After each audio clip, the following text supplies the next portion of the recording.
Always check these things. I'll take audio. Okay. I think that's all I have to do. Here's a microphone. Okay, that looks like it's working. Uh, Well, the ads are over at least. Aha. uh-huh. And there we are. Well, we're sort of here. We're sort of here. Let's. You don't have a camera on yet, so. I know. Okay. Like videos. Okay.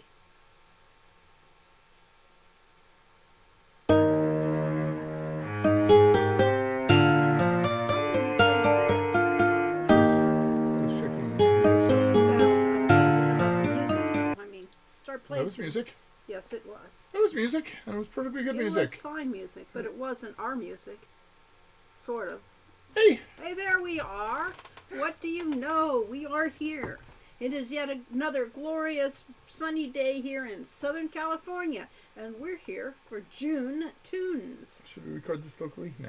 Uh, That's Lori. yes, She's a famous game designer. and that's Corey. He's something. Yeah, I'm a bum. Yes, he's a bum. I'm a bum, man. It's okay. Well, welcome to our talk. It's hot in here. It is one. Should we turn our air filter, which will make No, fan noise? we are not. We're just going There's to fan noise suck over it. here anyway, because Anyway, it's too hot Yeah. for the computer to run without I a fan. always enjoy a game music discussion almost as much as listening to it. Well, I'm glad to hear that. Oh, Well, good. That's what we're hoping for here. So we will have a discussion of music in Our games. our games. And, And stuff. speaking of which, I would like to start getting our musician for Ifeo's adventure. Oh, okay. Well, he's Going. been waiting for us to... I know it. And I've been waiting for there to be some dialogue. It doesn't need so- dialogue. We don't all right. use dialogue. We're doing it by rooms and characters, and we have the characters and rooms, yes. Yesterday was film music in my rotation. Hit harmonica's theme from Once Upon a Time in the West last night, and that always hurts. It's an impressive song. Harmonica's theme. Oh, yeah.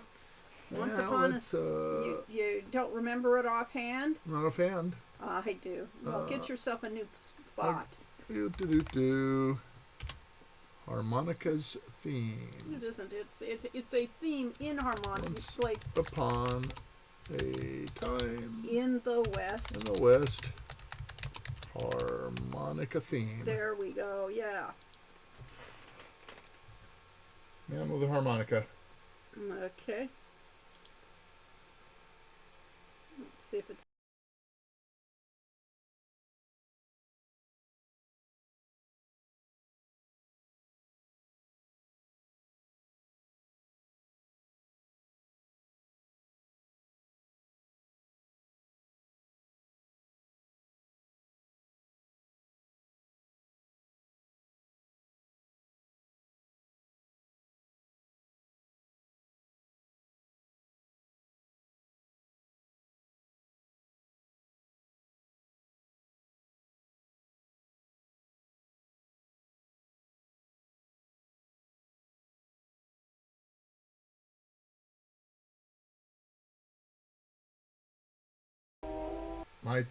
Mine is this one, Debbie Reynolds.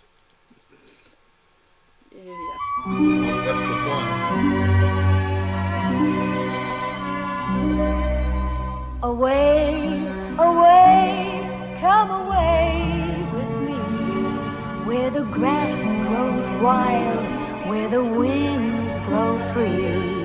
Away, away, come away with me, and I'll build you a home in the meadow. Come. Once you understand exactly what that sound is, it's so much worse. It's just painful. But even before I reacted to that point, the music was powerful. Ennio Morricone was a brilliant composer. I agree entirely. What was exactly the sound, and why was it painful? Well, it's a you have And to play watch. harmonica You had to because- watch the movie. It's the only thing he could play anymore because Well. he had his hands shut off and couldn't play guitar. Afternoon, Lori and Corey. Hi. Hi there, Rich. Yes. So yes, our theme is music, and music is very, very important. And there we go. Schumann just subscribed for 13 months. Hey, thanks, Schumann. Thank you very much. We And have there's a running robot, a running zombie. across Running the street. We really need to get a custom for that because other people use that one. Get accustomed And to it? Yeah, yeah. It looks like Gur-Arg From from Josh Whedon's, Giant Robot. Josh Whedon's Yes. Productions. Was it yes. Giant Robot Productions? No. Something Robot. Robot was a different. Was No, it? it was okay, Something fine. Robot. Can we get a running It wasn't hero? Giant Yeah, it Robot. would be. I think it should be a running meep. I think that would be hilarious to have that meep running across the top of the screen. Maybe we'd get lots more donations. So I got a thing from Twitch today that said if we I have something coming from somewhere, Oh well, maybe outside. outside. That Hipposaurus Rex on if the I fence, commit yeah. to 3 minutes of advertisements per hour of the stream, that they'll increase our advertising rate to 55%. Ah. I have no idea how that's actually calculated or anything. So I guess we have some advertisements, but if you subscribe with Prime, there are no. Oh, there's a hype train close. We have 2 minutes left. Oh For no! Case people in point, to of course. Sub-gift use Arana bits to locales. start a hype train. The music always supplements the calm majesty of those spots throughout the series. Yes, we try to do that. We try to get our musicians to understand where we're going with these things. How is that 1-800-COLLECT saved you up to 44% back in the day? Perhaps so. Yeah. So I had a really hard time when we started doing Hero U, and we made a contract with Ryan Grogan, who's a terrific composer down in Australia, to do the music for it, and I didn't know what to tell him we wanted. So you have the impression when you're watching a film that there is continuous music throughout the film, and there's a soundtrack that just plays. But if you actually listen to it, sometimes that's true, a lot of times it isn't. Generally, they stop the music for dialogue, and some of the music is, custom all the way through. Others, especially in games, is what they call looped. So they'll have a intro section to the music, and then they'll have a looping section that repeats until you tell it to stop, and then you can tell it to loop for a certain number of times, and then an outro.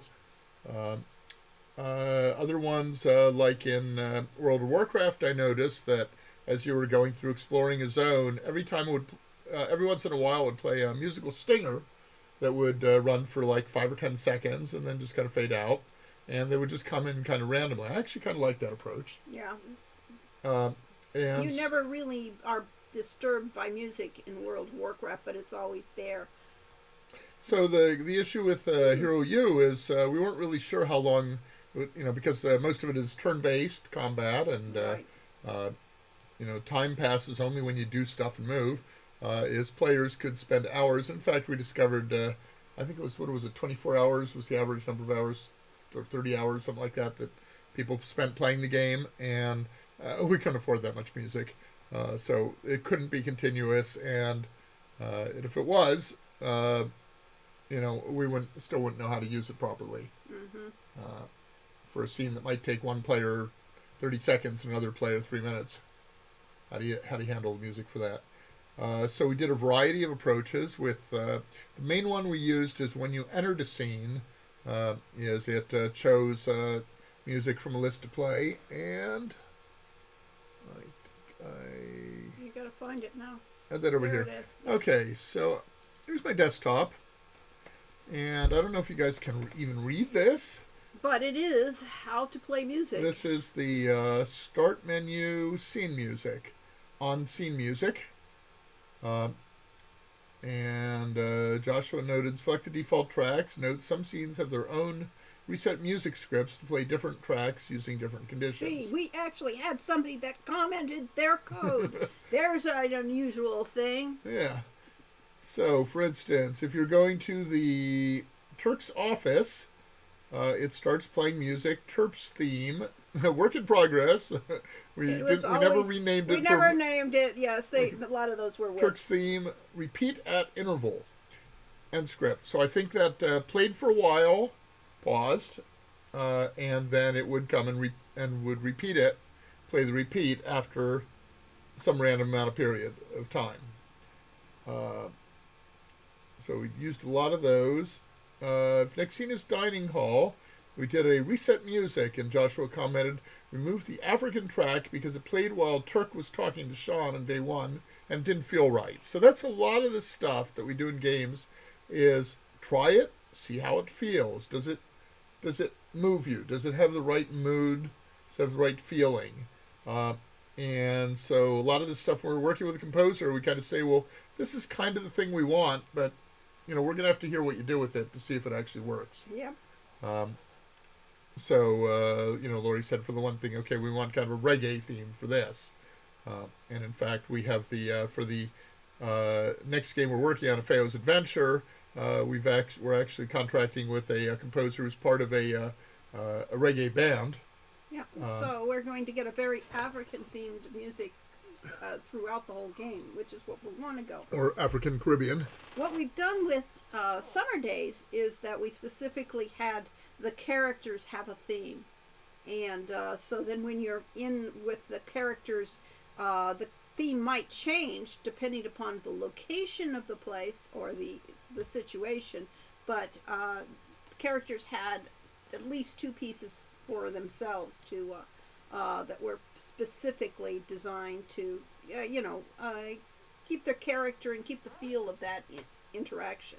Well, we had a terrible time with the main theme in Tilly's Tale because Laurie and I sat down one day and Laurie came up with some lyrics, and then I started noodling around the guitar and came up with music to go with her lyrics, and we came up with a song that we really like. And we then handed it off to our composer at the time, who said, "Oh, okay, I'll kind of jazz this up." And he came up with something that didn't sound anything like it. It's basically. And he dropped off the project, possibly because we didn't love his music enough. I don't know. Well, but he had probably because we weren't paying him. He was a volunteer. Well, he was a volunteer. He was free, it. and yes, it was very sweet of him. So he gave us some music before he left, but he had family things to deal with, and suddenly discovered he couldn't work half time on a free project. Yeah. So we hired a musician, and Brandon Bloom. Brandon Bloom, and he did a really good job with it. But he had some personal problems too, and that caused some delays in the schedule. And eventually, we got everything we asked for. And he took our theme and managed to do a version of it that really maintains the essence of the theme. You could have played the video. I could have. Yeah, if you had the video up, not Debbie Reynolds singing "How the West Was Won" to Greensleeves melody. Okay. Let's see. Maybe you it's have it here? Something. You have themes, but I don't know. I have something. I don't know what this will be. No, that isn't it. That's Tilly Tales. It's something else. Yeah, there's our trailer. No, you don't have the Summer videos. Days, actually. It's under. Yeah. We didn't call it Tilly's Tale back then. Summer Days theme. Let's see. Colder Summer Days. That could be it. This might be it. That might be it. Classes in a castle, studies by the sea. Practice, practice, practice at who you want to be. Anyway, I should have rehearsed that more. Before he recorded it, yes. Before I post it to YouTube, anyway. Yeah, right. It'll be there forever. Yes. And I don't know. No, we don't have the one. How about this one? That's just the thing.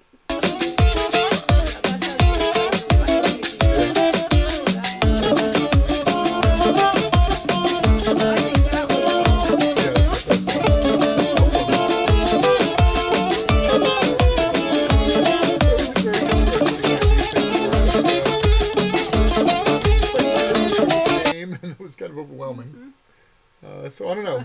Lori should have pitched in some our voices do not harmonize very well. We learned that long ago. We actually got it to work. One of the things I learned is that I cannot sing at all with headsets on. That if I have a headset on, my voice goes flat. Yeah. And apparently that's a common thing. There are people, professional musicians leading to work around that because they generally work with earbuds or headsets all the time.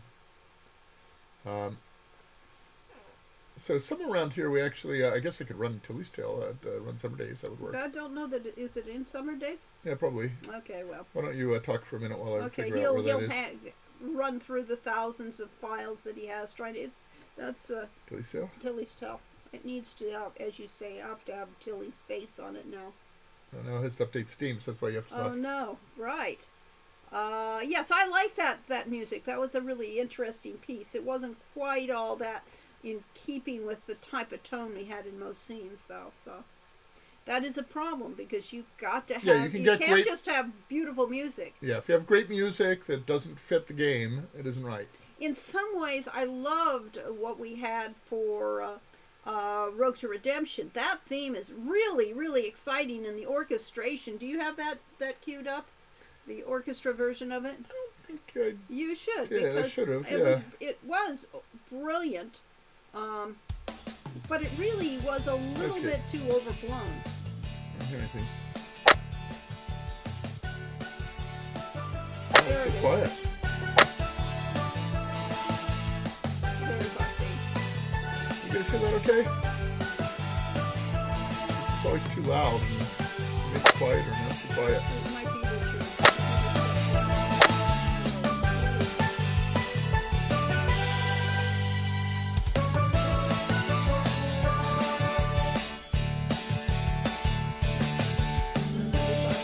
Summer days theme. And then it goes into a variation on it.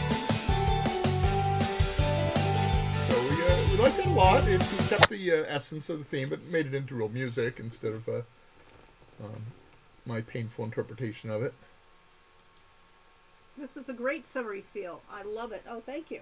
Yes, we really do try very hard to get these things working. June Tunes demands a dance. Indeed, doing the Watusi Hero Watusi. Yes.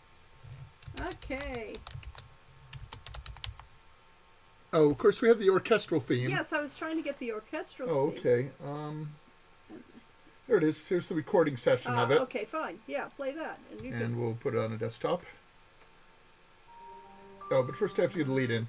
So Ryan Grogan, so this project was supposed to take a year and a half, and it actually ended up taking like 5.5 years. And about 3 or 4 years in, we brought Ryan Grogan back to come up with sound effects for the game. And he said, oh, by the way, I am going out to Budapest, Hungary, to work with an orchestra there on a thing for, because he does music for children's TV shows and stuff down in Australia. And he said, well, do you want to do a recording of the Hero You theme song with them? And we got the pricing on it. So I guess we can afford that, or we can't, but we don't care because it sounds cool. Right. So Ryan went out to Budapest, Hungary, and gave the music for this, and it is called the Budapest Scoring Orchestra. Did the theme song, and it sounds like this. It looks like this.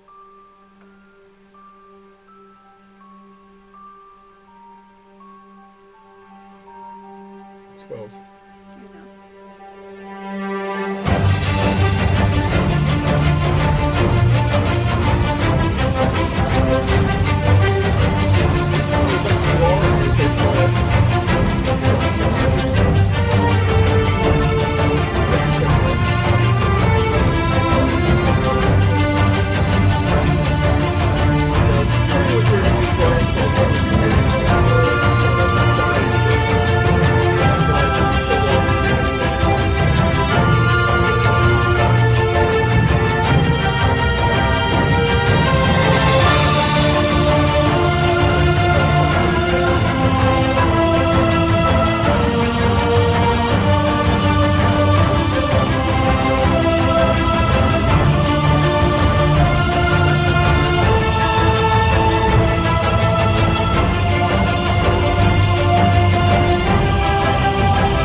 there we go.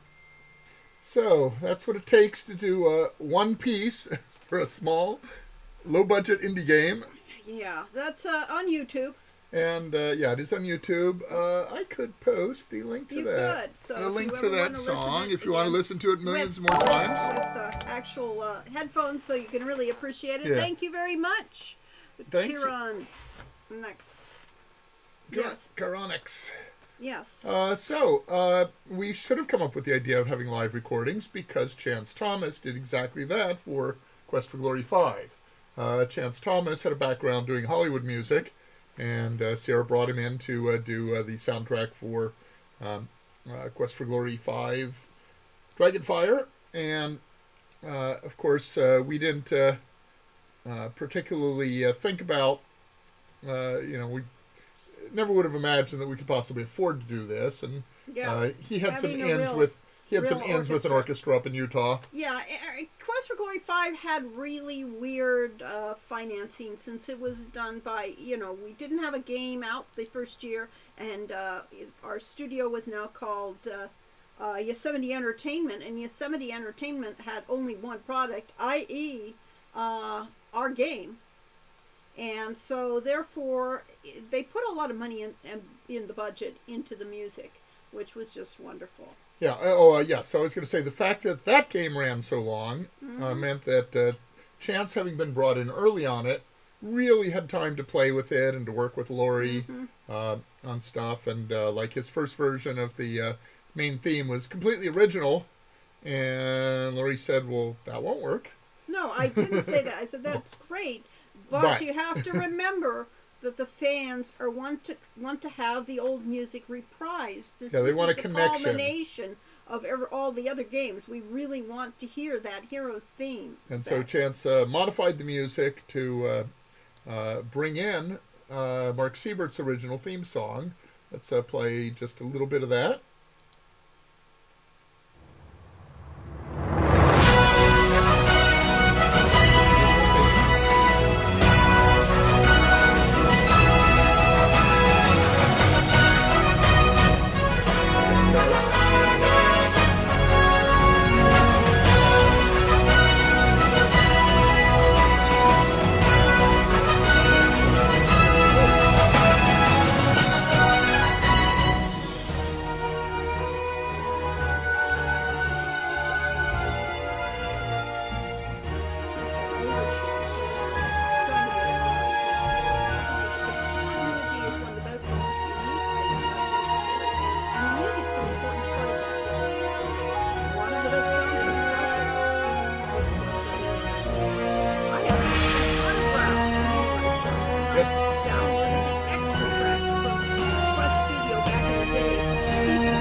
Yes, the Lori's a long way from the mic.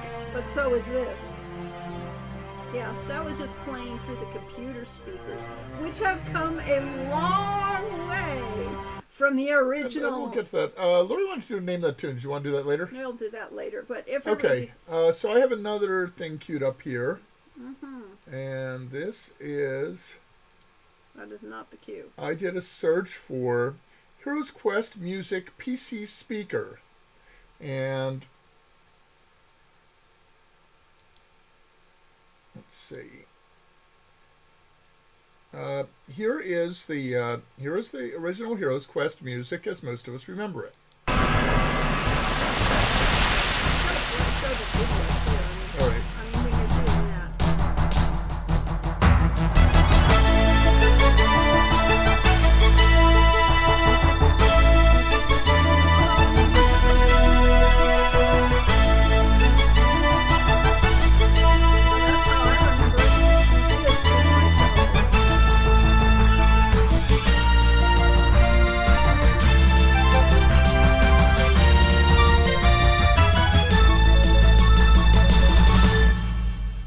problem is that's not actually what we heard when we were playing it, because that's if you had a Roland MT32, which was about, I think, $600 Yeah. at a time when that was actual money.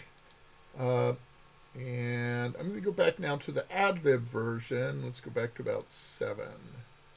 Oh, that's a doorbell. Oh, Lori's going to go answer doorbell. Here's the same music played on the ad-lib.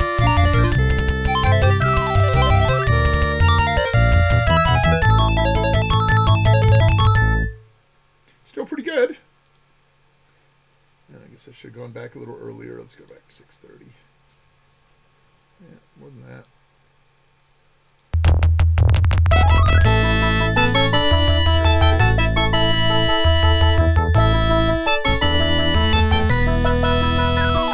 Okay, but most of us didn't have ad libs either. That was about $300 or $400. So the CMS/Game Blaster, we had a Sound Blaster. I'm not exactly sure how the Game Blaster compares, but here's what it sounded like in the Game Blaster.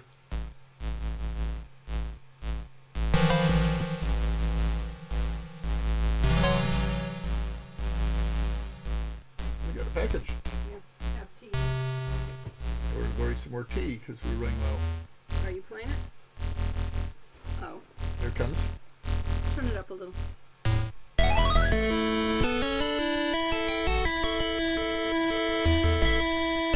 Which version? Game Blaster.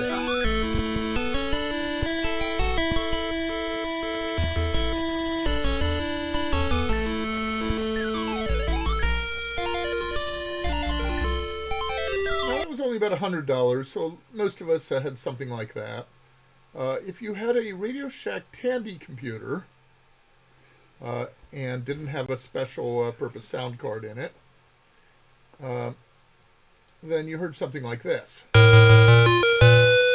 Tandy 1000 had a 3-voice sound card.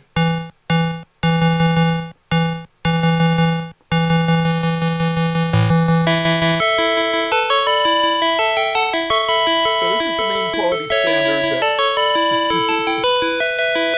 people most excited with.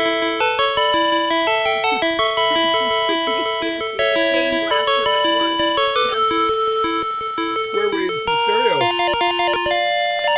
Now those had to be re-adapted for each version, didn't They did, actually. I imagine so. They at least tweaked it for each they? version. Yes. But of course, that was for people that had the Tandy, which was not as good a computer as say a PCXT, but it was affordable and had decent sound. I worked on the Atari ST version, which had 4 voices instead of 3, but we basically used the Tandy. We used the other track for something, I don't remember what. But here's what you really had if you didn't put out the money for if you were using your dad's work computer or something and didn't put out the money for a sound card.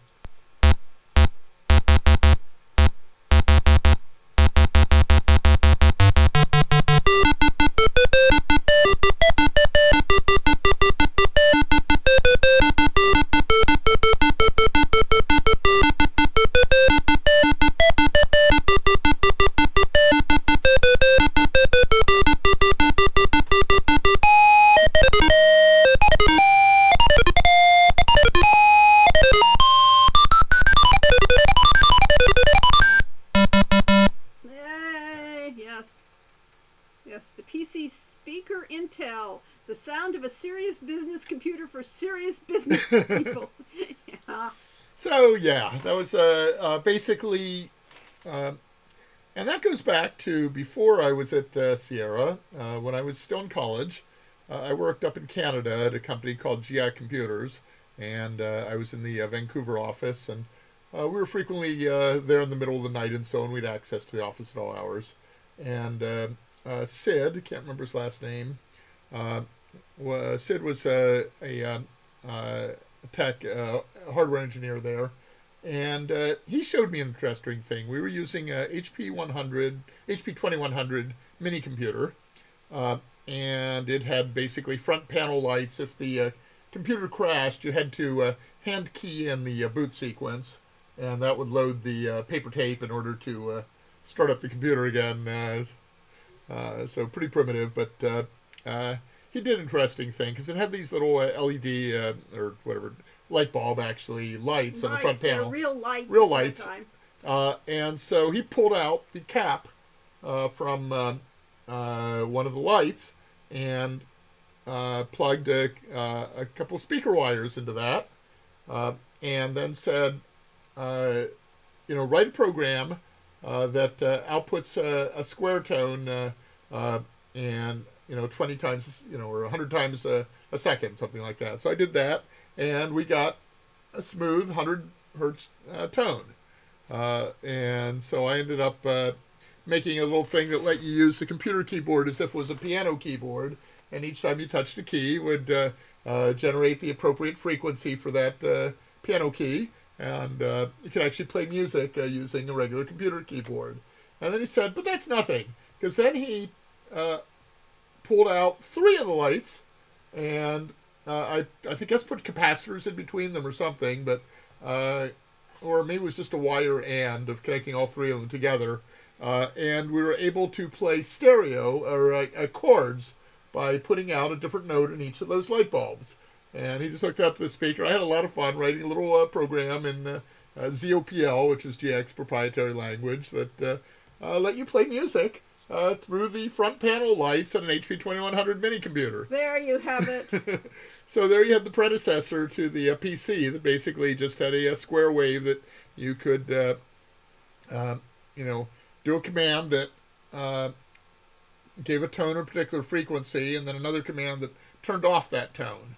And so you could get, if you wanted a quarter note, you ran it for a short time. If you wanted a half note, you ran it for twice that time, and so on. So that's really all computer music is.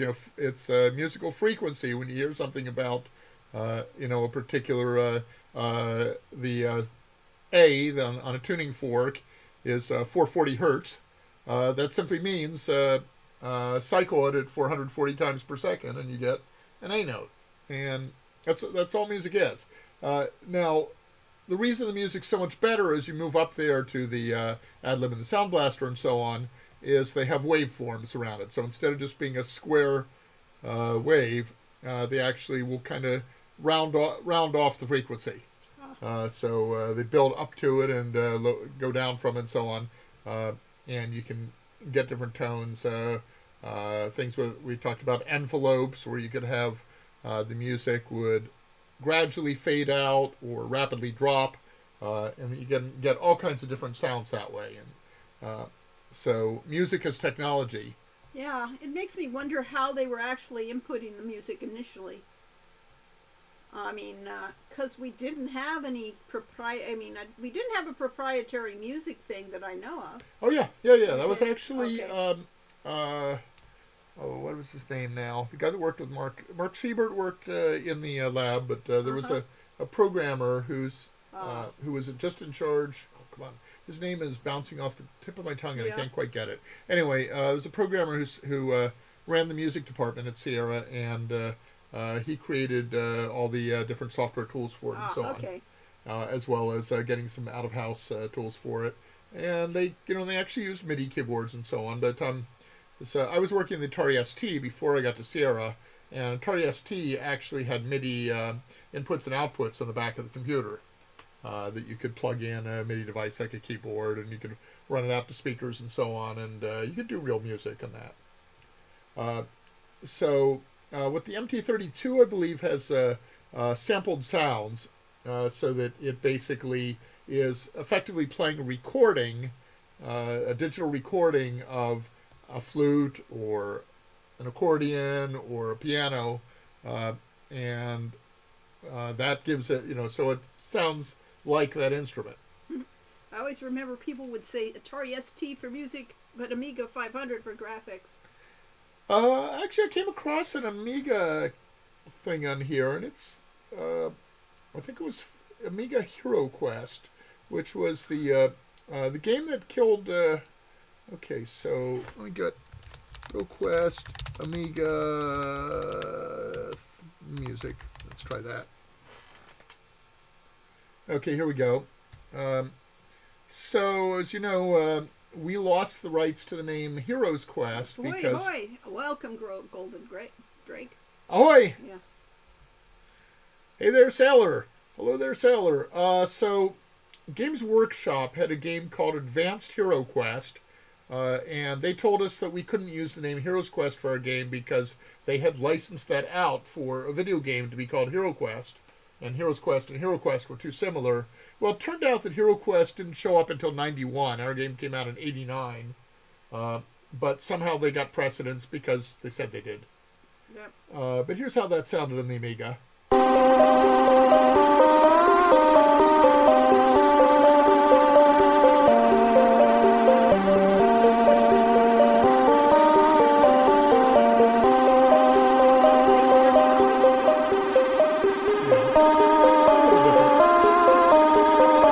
Anyway, so that's interesting. It's not bad music. I wonder if they Hero Quest Atari. I wonder if that was on the Atari. The Hero Quest board game just got relaunched. Cool. Oh, here we go. Hero Quest Atari ST.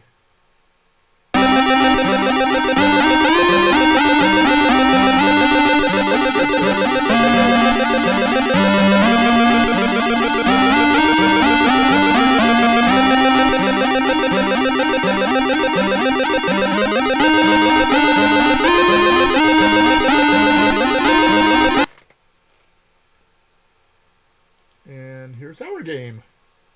I think. No, it's not that's it. not. That's them again. That's them again. Yeah, you'd have to hunt for it. Oh, We're maybe we not exist. probably in there. There's Oh, one. there. Christopher Lee Complete- One round that's- soundtrack. yeah, Let's try Quest for I Glory. occasionally look for some rarer expansions, but they're just ridiculously priced. I'll bet. We got rid of ours, I believe. Quest for Glory original soundtrack for the Atari ST. There we go. Oh. I was skipping through the first 30 seconds of it because it really didn't until this part. That beat going forever.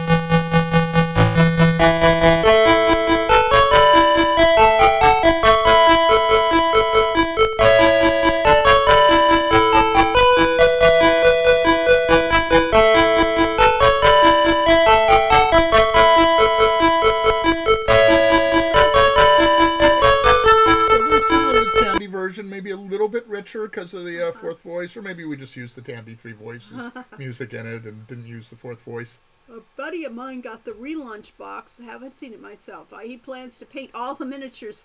Oh, good for Good him. for him. That's much more exciting that way. Yeah, we had the Advanced Hero Quest box game. I don't know if we moved it down here or if we got rid I of was it. saying, I think we got rid of it. I don't think we took any of our board games down. Nothing. Okay. We got rid of all the Atari. I had the old Avalon Hill games that We clearly we had should have forever. kept our PC and Sega Genesis Oh no! games. Yes, there's a thing. Okay.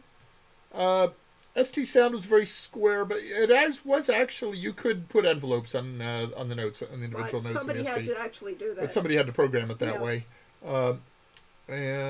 So I actually did the conversion of SCI to the Atari ST. So I'm responsible for that music being there. I made one mistake because I was doing King's Quest 4 was my initial project, and the dwarf theme in King's Quest 4 turned out to be the only place in any of the music we had at that time that used the volume controller, because of the musician that had composed that did a little bit more sophisticated stuff with MIDI, and You equalized I didn't program that right, so my version came out dun dun dun dun dun dun dun dun dun dun dun dun, and turns out it was supposed to have been dun dun dun dun dun dun dun dun dun dun dun. So I didn't have that quiet part at all. Oh, well. Little minor gotcha from not knowing what the music was actually. That's because I didn't actually hear the PC version of it until like a year later, and said, "Oh my God, I got that wrong." Interesting. King's Quest music is still available. Yeah. Let's see. Let's try King's Quest 4 Atari ST dwarf music. Oh, here. Let's see if we can actually get that particular song. Rosella and the Dwarfs. William Goldstein.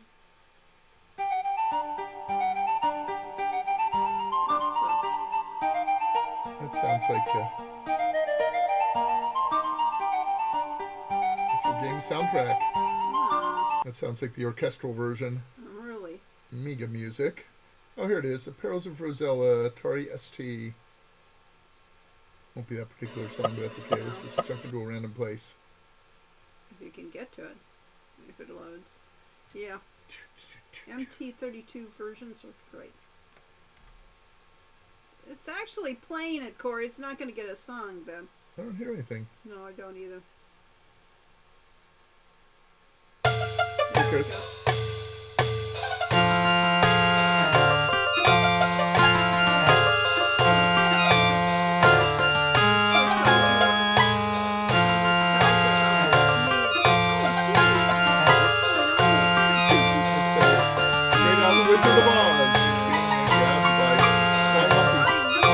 That's what those are? Okay. Effectively. Okay. Oh, here it is. There it is.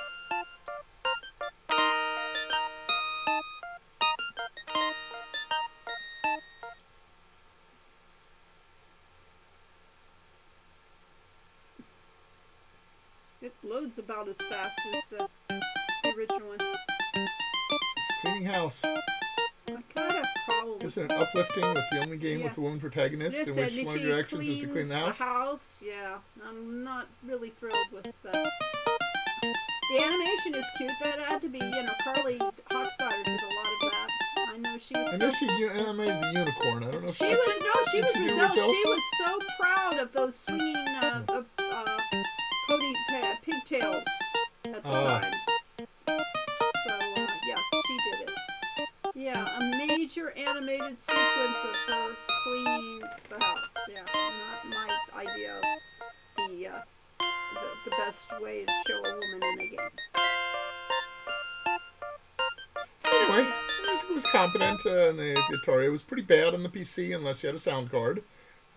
And Ken Williams was a big believer in music in the game, so he actually made a deal with Roland, and he got discounts on the...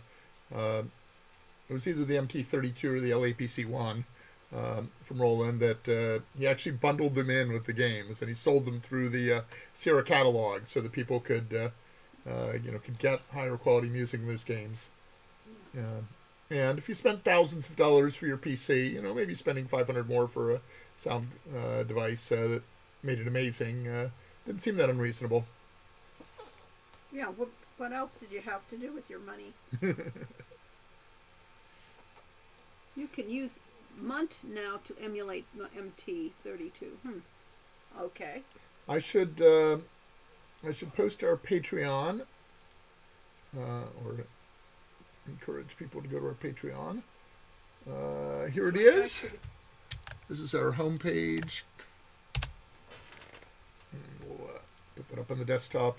So this is our Patreon, and that helps support this stream. Is that people that contribute to the Patreon get some original material, like we have the various holiday posts where we give Lori does JP. Lori and JP do background screens and stuff. Yes, we do Happy wallpapers. You get holidays. wallpapers and things like that. There was a thanks for everything, giving thanks, and Lori and I dressed up as witches and wizards or equivalent. In front of the festival grounds at Summer Days Tilly's Tale, a game which may eventually be released. All of the voices are now there. Speaking of voices. Yeah, we went back and re-recorded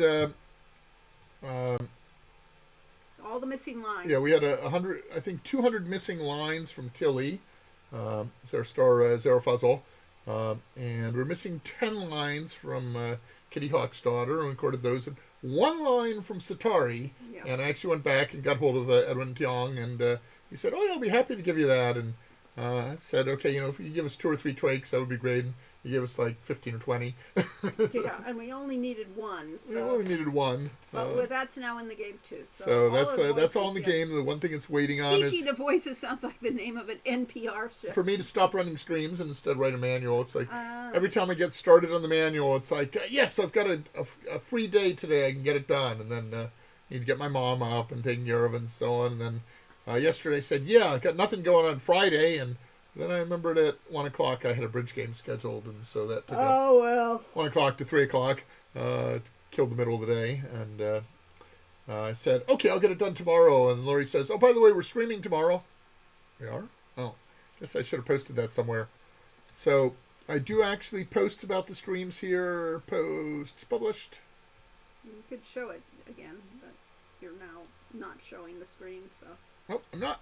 No, you're not SSD showing desktop. Yeah. TuneTunes live stream view. So this is the little stream post I did about this stream. In addition to doing the stream and saying where to go for it and showing the illustration that Lori made with JP's art. Yes, we have Kesia from Sammy's Story, who is the third game in this series, and we have Maria from Ifeo's Adventures. Both of them are bards. What do you know? And so, word none. Yes, we have, the idea of having official bards as a hero class really was part of Road to Redemption. It just fit for whatever reason. So I linked on to the announcement for this, that that video that I played excerpts from that had the different sound devices for Quest for Glory. Okay, there. So I finally remembered to, with hours left to go, I managed to remember to post the last stream to YouTube. Sometimes I forget, but the previous stream is up on YouTube, and I put a link there. I could put that here. Yeah, so I'm looking forward to meeting those characters. I'm looking forward to meeting those characters. So we are. So there was our 3 games, planned in the eventual future. But the art for all of Ifeo's Adventures is done. The art for Sammy's Story is in the process. We're doing more animation with it, with 2D stuff. And it should be, and it's going to be very exciting. I'm really looking forward to it. So, Tilly's Tale is, all of the strips is there, all of the characters are there. We're waiting on a manual, we're waiting on last minute. Yeah, we had the main reason I wasn't releasing it is because there was a scripting bug that meant that if you went through one of the major characters in the story, Maximilian, and went all the way through the end, you didn't get to the end. That his scenes just abruptly cut off, and he said nobody's there. And I said, well, that's not so good. So the game really could use more playtesting, even though we've been playtesting it for a year. Yeah, so it needs to be final playtesting. It needs to be the manual put in. But pretty soon I'm just going to say, heck with it, ship it. Yeah. That's going to be pretty soon, actually. Yes, like next month. Since this is the end of June. Oh, that's not the right one. Hero U Road to Redemption. We have our own channel on YouTube. You've got it. You're not showing the screen again. I'm not. No, you're not. Okay, that's okay, because it's a good thing I wasn't, because I was in the wrong one. Right. So Hero U Road to Redemption. This is it's the Hero U Dash game. We have some playlists there that I put together, and our playlists have content such as the live streams, Lori's readings of the book that she wrote with Michelle Baker, How to Be a Hero by the Book. Let me see, how many chapters do we have of that? We have 18 out of 23 chapters, so I really need to get the rest up. Yep. We were working with Mouse Mary Jess to nicely package those, and I may just have to not nicely package them because he's busy working on his own game project currently. He's on his own. Kind of probably bad to not have the last 5 chapters of a book, but yeah, I know. That just means you have to buy the book, right? Yeah, clearly, if you could buy the book. If the book was for sale. Yeah. So Mage's Initiation, when I did some streams on that, I showed a bit of that. Quest for Glory, Hero U, various playlists. Unless you're always here, in which case, you know these things. All right, so let's play a game. It's been yak time. Oh, Lori thinks we should play a game. Okay, so we will, I believe, open a queue. In theory, and we're going to do phrase flummoxer, and I will open the queue. Everybody can type in exclamation point play And to we will join try the queue. to figure out Schumann 3D Blast does this all the time, so he knew exactly what to do. What this phrase is. So we're going to work interactively. Everybody's going to put in letters, and we'll bring up the phrase flummoxer right here. And we're going to put up a phrase from one of our games or something else very relevant. And you will guess letters, and it's sort of like Wheel of Fortune, sort of like Hangman. Yeah. That you're trying to guess the letters, and you're eliminated if you pick a letter that isn't in the phrase. Blue is a good choice. Yay! We had to work this. We took easily a minute. We took a minute of going back and forth trying to get the perfect color. I started out with an ugly orange, and Lori said, no, not the ugly orange. Blue for bards is what I said, actually. That's blue for blards. Come on. We don't have very many players, but that's okay. We'll go with what we have. Everybody should be typing exclamation point Yes, play. if you're there, if you're hanging out, if you're I not. haven't actually just noticed. Do we doing have anything. anyone in the stream? Yeah. It says we got at least 20 viewers, maybe more. Okay. Console. This one says we have that number of viewers. Okay. There are people here. You shall be in the queue. Okay, I'm going to pick the first three. I got it. The phrase is from the mayor of Spielberg. Ah, okay. Spielberg is more than 4 letters, so I don't think so. Although... It's a quote. It's a quote from the mayor of Spielberg. Oh, okay. I see. I will actually show you what the code is, well, sort of, from at the end. Schumann 3D Blast, OSU Brainiac, and Paul Colchester. You're up. Give me some letters. Let's have 3 letters each. I was mainly just hanging out, yes, but I'll throw my name in the pot. B3 and C4. No, wait. Q and Z, says Schumann 3D Blast. Okay. He likes to eliminate the rare letters. There are no Qs. There are no Zs. We'll get rid of those rare letters. I went through this. There are actually only 4 unused letters. You've managed to eliminate 2 of the 4 unused letters. Congratulations. Can you succeed in... And OSU Brainiac. Let's see if you can get the other 2 letters that are not used in this phrase. Sort of like finding the Turk. It's like, yes. I need air to breathe. I do too. It's hot in here.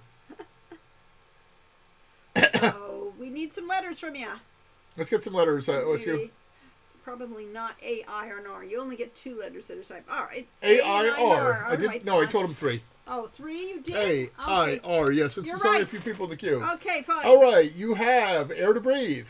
Okay, so now do you want to go with? Do you want to go with the next 3? T-O-B. Should we just go through everything you typed? P and R and S. All right. P. There's a P. R. S. There is an S. And Now, an S. if you look down the lower left corner, you see guesses 8 remaining letters, 107 and 113, and you see each of the letters has a subscript. A1, I1. Q is red. That means there are no Qs anywhere in the message. R has a subscript of 2, meaning 2 R's have been tried and they're both in it.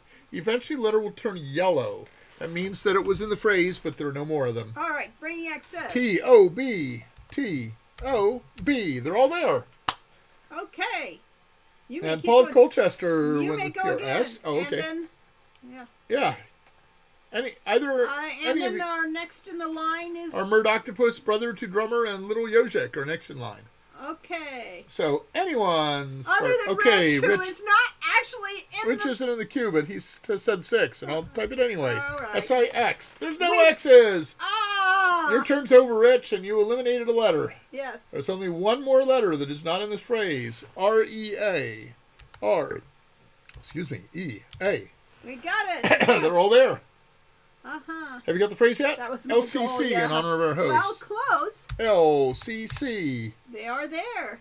There All are right, at we least can 2 keep C's. going. Now, this second C is on the second to last line. That means there are not a lot of C's after it, probably. And finally, T-H-E. Oh, there's an L-Y-Z first. You can't do L-Y-Z because we've already said there are no Z's. But we can do L-Y. We can do L-Y and find out that both of those are in there. Yes, they are. And the T-H-E are all there. And now a cat with a Golden K. Drake wants K. You found the you last found the eliminated last letter. letter. There are no K's, Q's, X's, or Z's. Any other letter is fair game. For now. For now. Until we use Until them all you use up. them all up. All right. And we have a full word here. We have the word play at the beginning. He was betting on J. All right. We have Nate Wilkie joining the queue. F-O-R for Murdoctopus. Murdoctopus. F-O-R. They're And there. Brother to Drummer could start in now, too. Any of you guys is... Golden Drake has a dog with a big mouth open. Yes, Should I type in dog? you could. This What is kind a of dog play is that? on a Billy John. Really? Okay.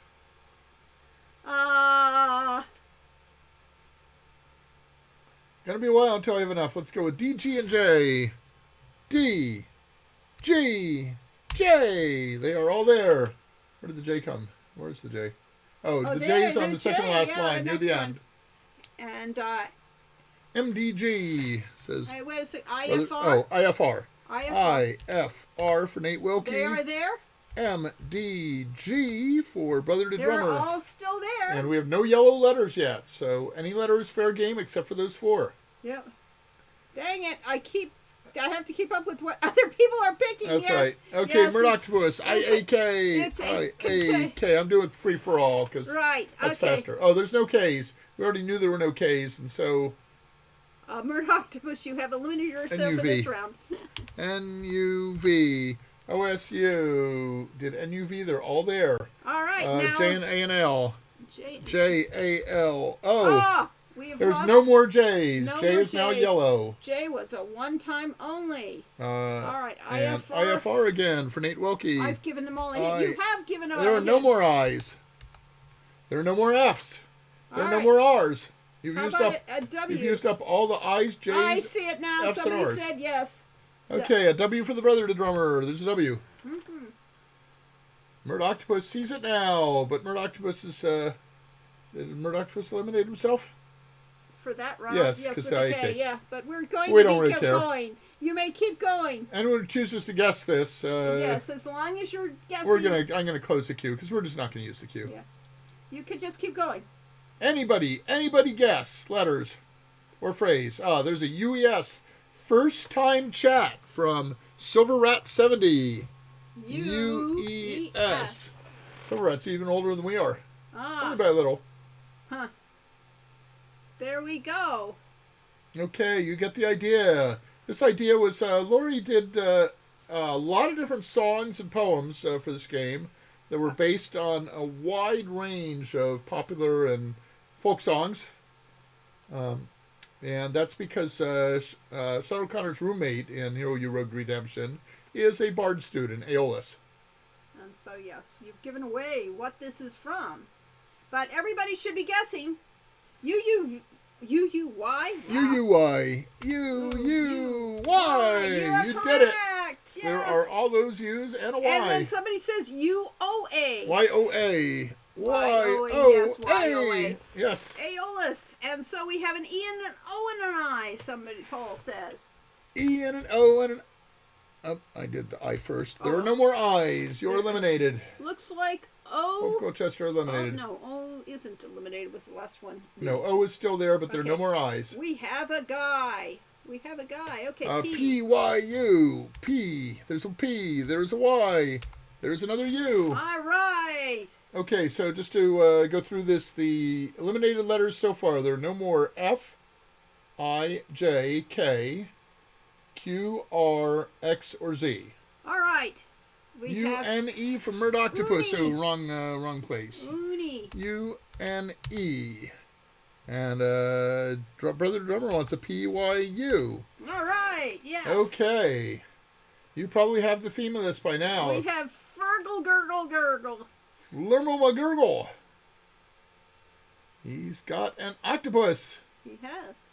Okay. You're getting it. You can Uh-oh, figure. Silverette's. Oh, Brother the Drummer and Silverette both did PYU.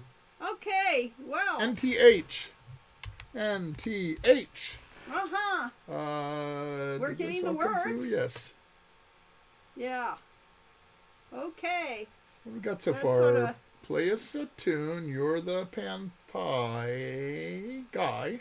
Okay. Lay us a Oh, tune this until day. somebody got the P, the seventh word could have been fanzine. Ah, 1, 2, okay. 3, 4, 5, 6, 7. You're Yeah. the fanzine PPE. guy. PP, personal protective equipment. And then an eep. E-A-P. Okay. And And then then an ease. E-A-S. All of those are in there. Yes. All right. So people can start to begin to get what this whole thing is. And if we had them all in Discord, then we could have had them sing along. I haven't linked their Discord Okay, recently. we're at ELE. ELE. That's ELO, I believe. But, we'll put in an ELE instead. Okay, fine. There we go. They're there. I don't know if I did the EAS. I think I did. Okay. It's hard to tell after a while. ELE for elemental. Ley L-E-Y. line. L-E-Y. And an A and D. A-N-D. And then a Y and an N and a Y. Y-N-Y. There's a lot of Y's in this, aren't there? We have 8 Y's so far. Play us a tune, you're the panpipe guy. Play us a tune this day. Because we're all very fond of your... Nope, that's playing is not correct. Yeah. Yeah. Yes, not quite. Yup. We'll do the yup. Y. Ooh, that's the very last Oh, Y. boy. There are no more Y's. There are 9 Y's in And this, then but there are no Murdoch more. Delipus said LOL. I could be laughing instead. I know. There's there no are more no L's. more L's. But I'll try the O. Yes, I'm There was an O. actually singing it each time I type. Yes, I know. Play us a tune, you're the panpipe guy. Yeah, pan. Pan. P-A-N. Okay. Play us a tune this day, 'cause we're all very fond of your panpipe. Bong? Yes. You might have a bong. Or Kong. S-O. My roommate in college had a bong. S-N-O. S-N-O. I was very naive and didn't know anything. Oh, it's not a bong. It is All not. very fond of your panpipe song and... U-U-S. U-U-S. U-U-S. U-U-S. Did I get the snow? I don't know if I got the snow. I can remember where this happens, but don't have a save too close. S-N-O. Oh, darn. That would have been Oh, there are no more N's. We've used up all the N's. U-S-T. U-S-T. Where did the S show up? Down the last line. Yeah. Down the T. It looked like, yeah. Okay, we're almost done with this. Can anyone guess the last 3 words? Well, We'll give I you think credit. Brainiac knows it. We'll give you credit for just typing in the last 3 words Yes. before anyone guesses any more letters. Yes. Your music just flows my way. That is not correct. Good guess, though. Yes, we're getting there. Your music just blows us away. Yes, I believe that is correct. And That's looks it. like Schumann 3D Blast Us- is us- the winner. Yay! And I said apologies to Billy Joel, ... and Sam Fear. Why? Because Samphir is the panpipe guy. I guess. Okay. Ooh, all right, you sing it.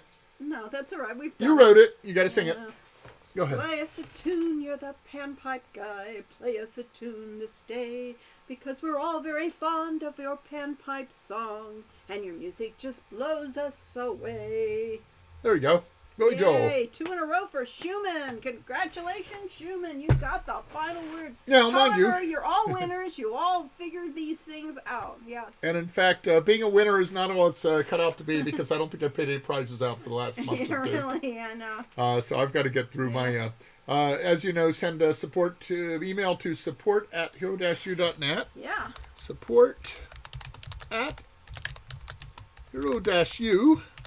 Support@hero-u.net I see. with your name and what you won. Yeah, what you Okay, and what we'll you won. we'll arrange a digital prize for What you. you won as opposed to what you played and won, rather than what you got. Yes. Bizarro World, Elton John. Play us a tune on the piano. You're the singing man. Yeah. He 3D Play us a tune blasted on the that piano. puzzle. You're the singing man. He Yes. 3D blasted that puzzle. Okay, what else have we got? This set of emotes. Yeah, those are quite We something. have a silver hand from a golden drake, a Ah, Trenzo quirk, yes. a 2020 pajamas, another Trenzo quirk, and another silver hand. Uh-huh. The silver hand looks like Chihuahua to me, personally.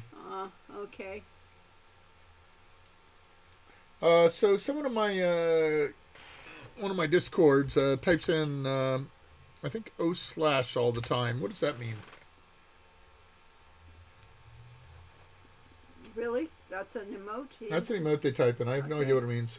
It's a musical note, I think. Okay, interesting. Oh, maybe? Well, a D or a P would be a better musical note. For people too lazy to Unicode an actual note, okay. I actually never quite remember how to do alternate keys, so I go to the character map and copy and paste, and it's very cumbersome. Was it a help to others that I mentioned it was a Billy Joel song? Yeah.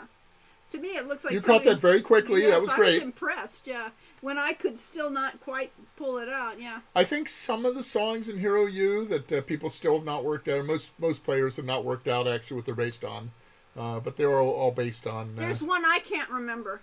Honestly, I cannot remember what melody it was that I pulled it from. So, well.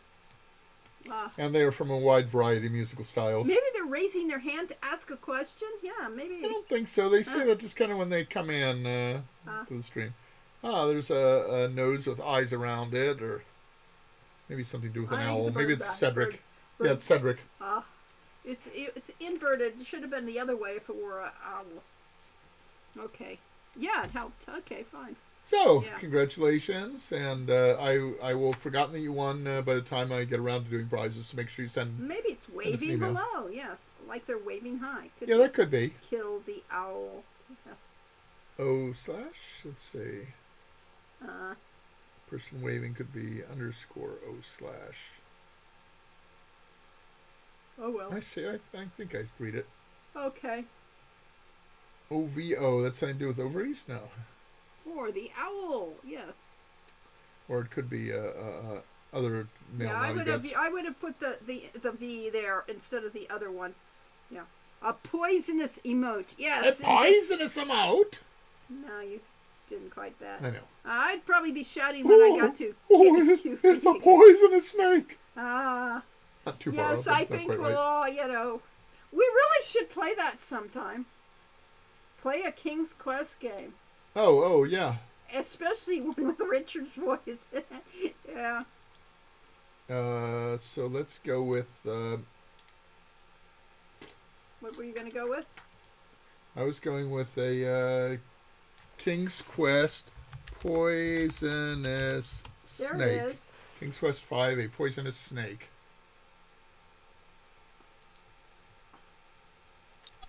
Graham, watch out! A poisonous snake! Okay. Let's play it again. Let's see. Replay. Play it again. There you go. Graham, watch out! A poisonous snake! I didn't remember that the voice sounded like that. So I had it totally wrong. Okay. I thought there was more of a poisonous snake and more of a stutter to it. So there you go. Richard Aarons' famous line says, perhaps the best example... Oh, the best example... I thought it said bad voice acting. No, it's perhaps the best example of voice acting from King's Quest V. Absence makes the heart go yonder. Okay. A comprehensive textual study of Cedric equals Poor Richard's Almanac. You have to keep in mind that Richard Aronson is a big, I think 6'3" or 6'4", heavy guy with a deep voice, deep bass singing voice. And Roberta insisted that he use falsetto for all of Cedric's lines. So it's kind of totally ruined my voice. Yeah. He came out of there with such a sore throat after doing all that falsetto. But yeah, his natural voice is deep bass, more so than mine. Most unexpected low and deep voices in the voice. The Well, voice. I don't think Richard ever competed in the voice. No, he did, however, almost compete on Who Wants to Be a Millionaire. Yes. He was in the final group and did the fastest finger thing, and he tried to key in his answers way faster than anyone else, and ended up accidentally switching two of them and got the order wrong, and somebody else who took about 15 seconds ended up on the show. So he says, should have taken my time. Yep. But he did make it all the way, got flown out to New York to compete on the voice. And stuff like On, this is why Who VAs Wants to Be often Millionaire. have vocal requirements in contracts and specific health codicils, from what I've heard. Well, that would be VAs for reasonable. voice actors as opposed to Veterans Administrations. Yeah. Yes. Well, yes, we have used quite a few really, really good voice actors over the years. Yes, as you people would know better than us, probably. You recognize those names in other games and other television shows, in fact. Yeah, all the actors in Summer Days are actually very well-known voice actors. Our lead Summer actress. Days? Well, Summer I Days, wouldn't Summer say Days so. Toys too, yeah. No, they all. I started looking up on IMDb to just get links to the, and then I was going to put that in the in the credits and decided to end and what I need to, but everybody has an extensive resume in there. Good. And they're pretty much all Quest for Glory fans as well, so that's That kind was of cool. That was the awesome thing. we inspired a generation of voice actors. Yep. I mean, I would say that the voice acting in our Shadows of Darkness were really impressive beyond, what we could expect. But that was a whole group of really great actors that we could have pulled from for these.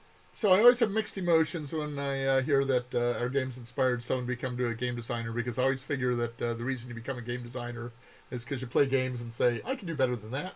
Yeah, that's certainly something that inspired us, yes.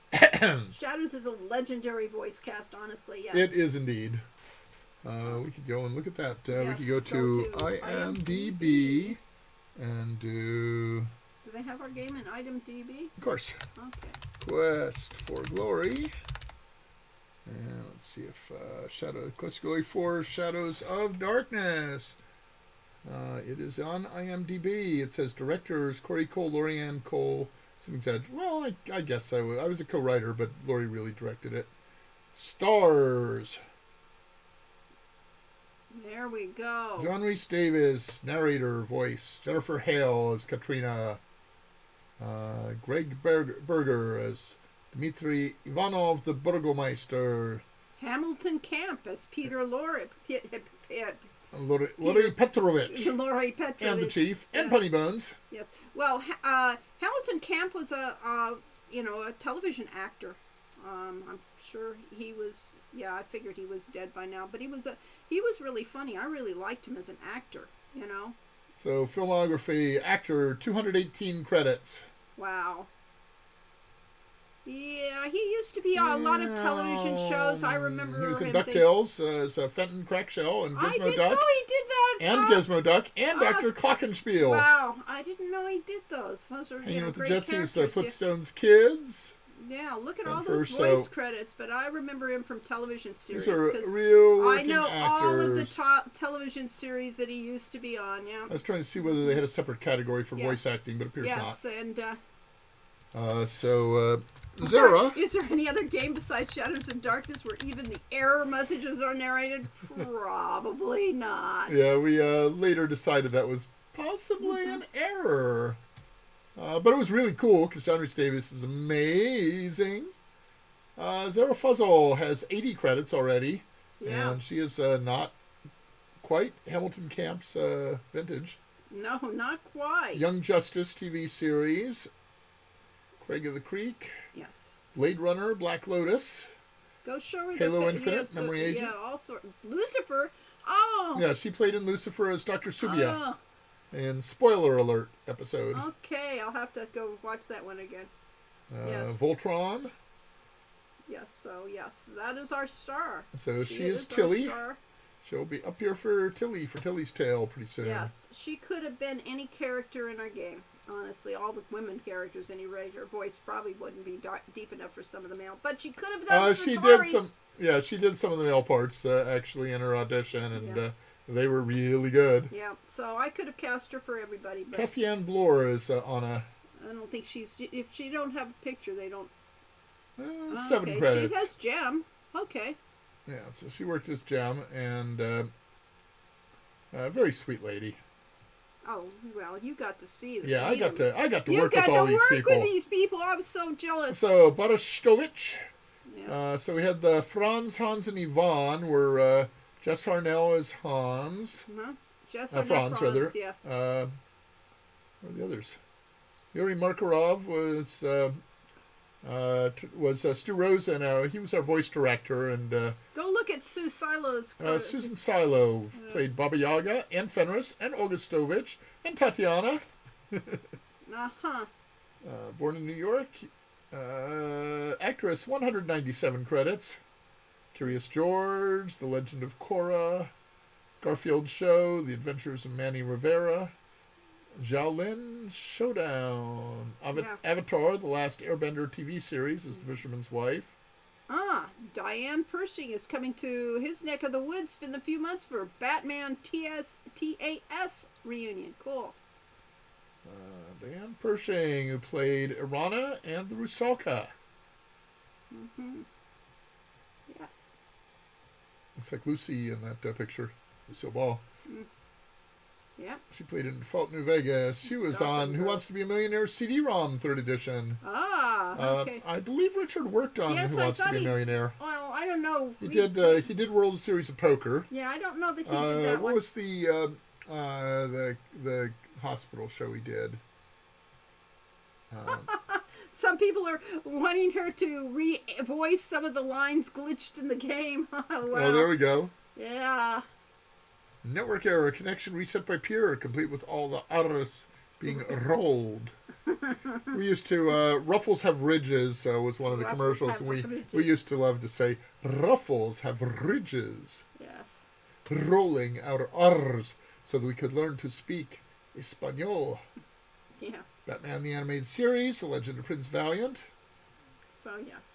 We're very creative. We love our voice actors. We love working with voice acting. It's one of the best parts of the game, honestly. And yet we gave that up for, mostly for summer days. Yes, well, we let Dave Gilbert of was- do the voice recordings and directing. And he mostly did an amazing job of it. He did a fine job, and the advantage of getting him to do it is he had the connections to get these people. So, Yep. and we got some great people. So he used his website to advertise for them, and So people apparently actually go there and look. Yes. So even if we do this again, I would want to go. I mean, for Ifeo's game, I'd want to go through him at least to do, get our voice casting. I mean, we can always direct it if he doesn't have the time. It's always interesting when we have one actor do multiple roles. So Jeff Bennett did Otavis, Bonehead, Dr. Cranium, and Igor. What else is his credits, though? Jeff Bennett's He's got lots of credits. Yes. He's a star voice actor. Mm-hmm. If my IMDb would load. Oh, well. Maybe I'm having a connection reset by Pierre. It could be. Jeff's an auditory chameleon. That's Yes. about the Rusalka. A few people are curious about possibly getting her to revoice. Oh, okay, right. Yes, I had, I really loved voice acting and cartoon voices and things like that. I wonder if we're still broadcasting, because my, this is not loading. Oh, there it goes, Here it finally. goes, finally. Jeff Bennett loads. American voice actor, well known for voicing Johnny Bravo, based on Elvis Presley's Yes. voice. Uh-huh. Dr. Hamsterville from Lilo and Stitch. Kowalski from The Penguins of Madagascar. Petri in the Land Before Time. Wow. Ted Shackleford in The Man in the Yellow Hat from Curious George. And Yosemite Sam, Looney Tunes. Yes. Yosemite Sam, Baby Shark's Big Show. Chippendale Rescue Rangers as Lumiere. I don't know Lumiere. Lumiere is, he was doing the Was that it? Maurice Chevalier voice. Oh, okay. But that's Star Wars The Old Republic, Legacy of the Sith. What are you doing there? Additional voices. If you he was in Young Justice with Zara Fuzzle, so they are 1 degree apart. Yeah.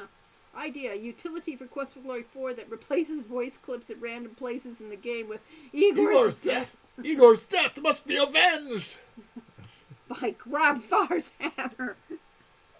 By Grabthar's hammer, you shall be avenged. Yes. Yeah. Not that I've ever heard of that. That's from Galaxy Quest, for those not in the know. And if you haven't seen Galaxy Quest, go watch it 5 or 6 times. Yeah, really. Any Star Trek fan, it's just amazing. Kung Fu Panda, The Paws of Destiny, had TV Jeff Bennett, series. is that who we're on? Yeah, I think so, yeah. As opposed to Greg Berger. So, yes. So lots and lots and lots and lots, and they just goes on and on and on and on and on and on and on and on and on. So yeah, we got some really amazing, and that was mostly thanks to Stu Rosen. Yes. Helped us get the real A-list actors. Yeah, exactly, because he knew everybody. And Quest for Glory 5, we got more B-list actors, but do we have any names in Quest for Glory 5? Well, we had a few that wound up being somewhere. Quest Glory 5? Egg and Fire. I don't actually know if we had any name. Steve Apostolina starred, Carol Baxter and Bo Billingsley. I haven't heard of any of those. I'm sorry. Oh, well. Steve Blum. Mm-hmm. Glasses for these tiny Yeah. print. Elsa Gabrielli played Nawar. Same actress played both. Who? Yeah. Jill Lennar and Katrina was Joyce Kurtz.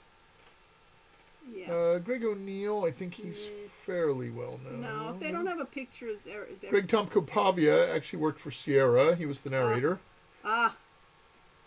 Produced by Craig Alexander.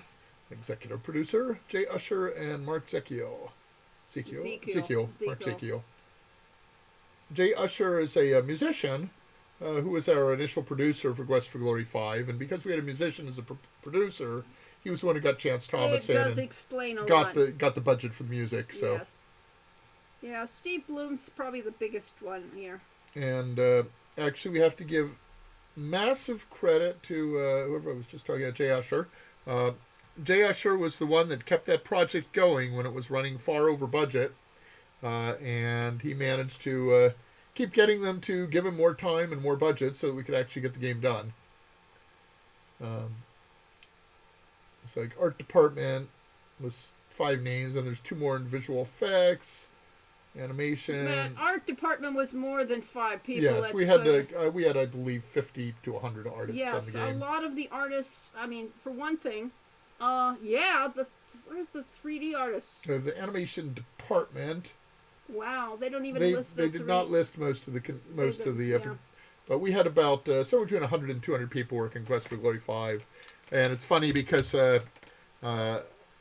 had to field questions. People say, why was that game? That game must have been rushed out the door. And we said, no, it took 3.5 years and triple the original budget and about 200 people to make that game. So it was not rushed. It had the team, it had the budget, it had the time. No, it didn't have the time. Well, it did not have the time because too much and too little. Too much and too little. Too little time to work on the programming. That was the problem. I had been off working because it was uncertain whether the Quest for Glory 5 project was actually going to be done, and we needed to eat. So I took a job out in the Bay Area while Lori was negotiating on Quest for Glory, working for Accolade Entertainment. And I came back after a year into Quest for Glory 5 as a consultant, a contractor.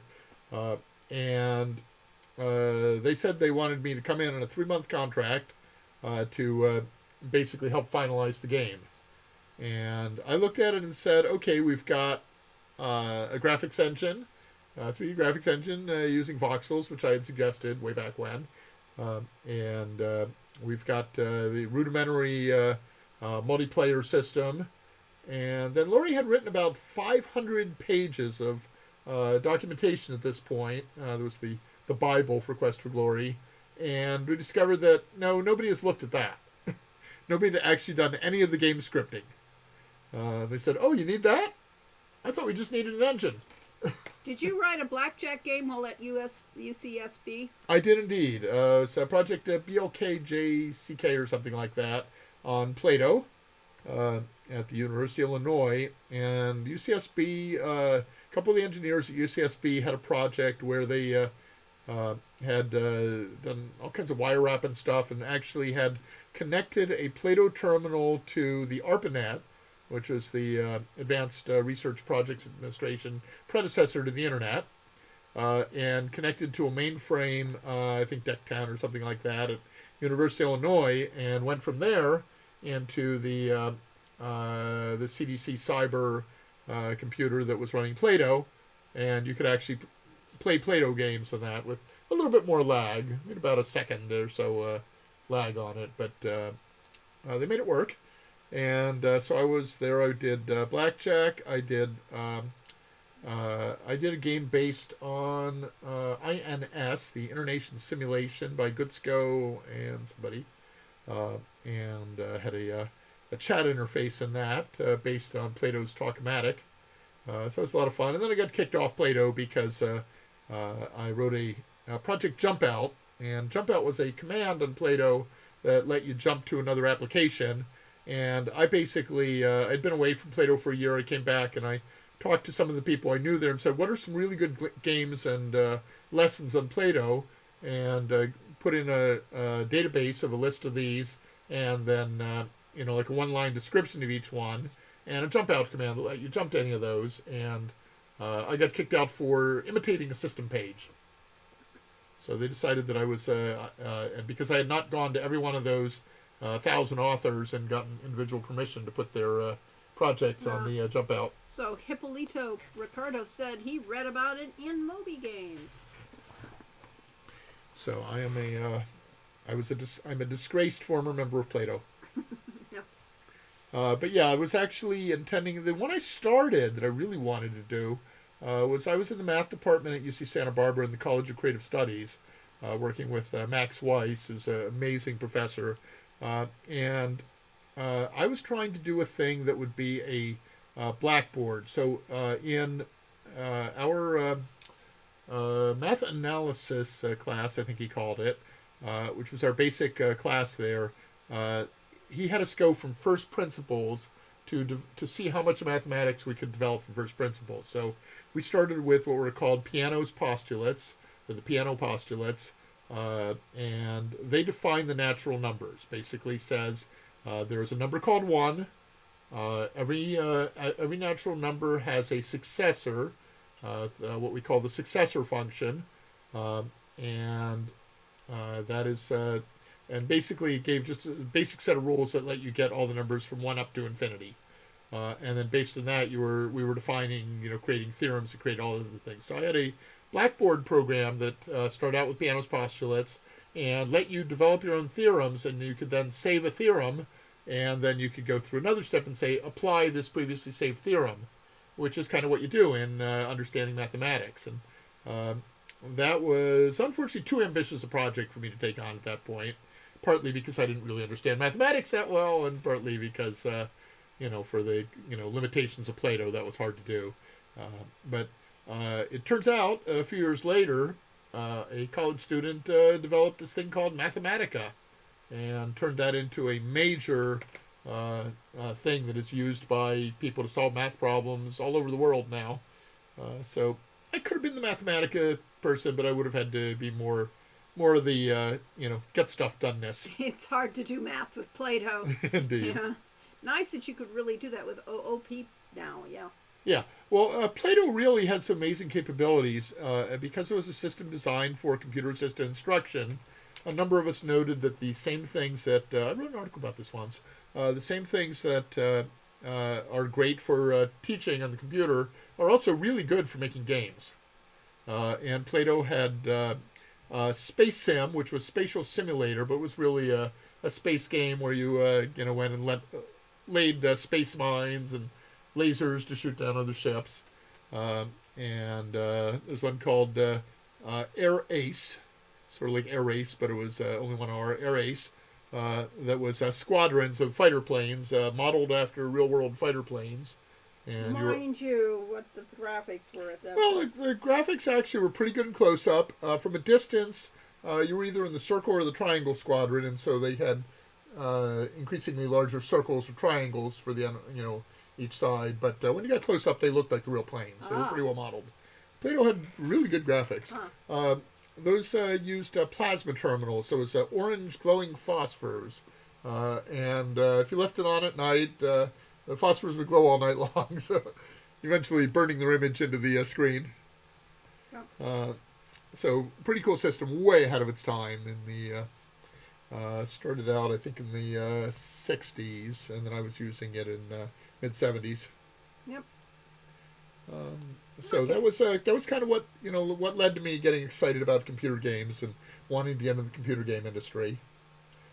And that's why I moved to the San Francisco Bay Area, because I knew there were a lot of game companies there, and didn't manage to get into one there, but that got me in contact eventually with Sierra. Yeah. So anyway, what did you have lined up for us to listen to or to Oh, I wanted to play a game and name that tune. So without bringing up the screen, I'm going to play a tune from one of our games, and we would like someone to name that tune and tell us which track this is and from which game. So here it goes.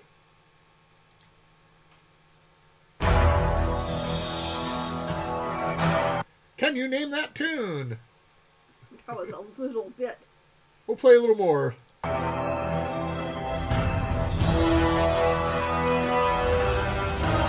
That is correct. The tune is called Dragonfire, and it's from Quest for Glory Dragonfire. I'll keep playing.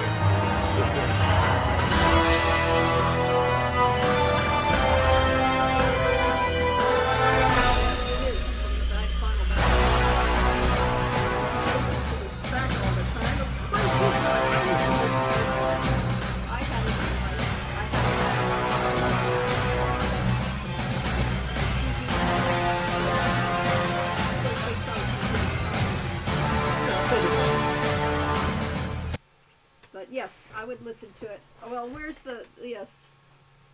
Where's what, Link? No. I mean, we're trying to play name that tune. Go early. Oh well, then I'll have to Back that, yeah. Same soundtrack. Yeah, well, same soundtrack, I but don't know these. well, scooch. Let's see. This is, of course, the one that everyone will get. That one everybody will get. I was going to go to my favorite song. Okay. Yes. All right, anyone got that from those many notes? Yeah, really. I could get it from those many No, notes. I know. One note you could get it from, yes. Upas. The actual title apparently is Frolic at No Man's End. Or he made some bugs from No Man's Land in. Yes, he dances really well to that, yes.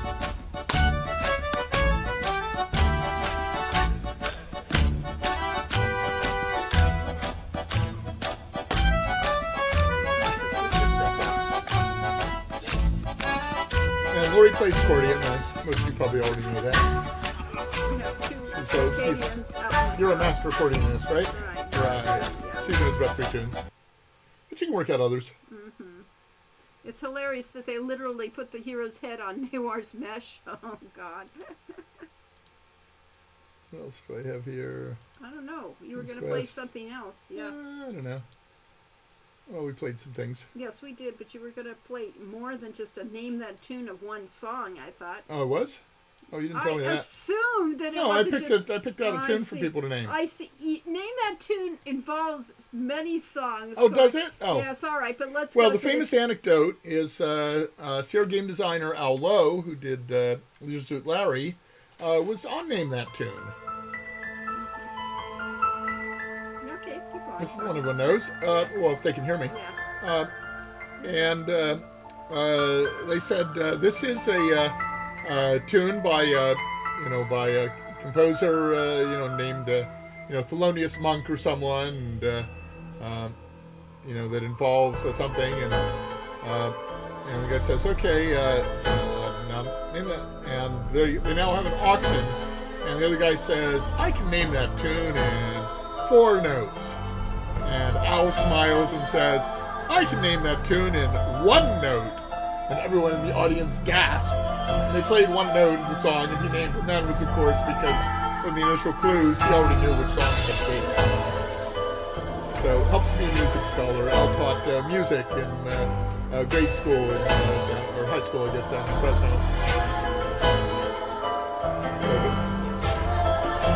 Die for this. Yes, this is really magical. In the animation perspective. Yes, the theory was there, and it was a beautiful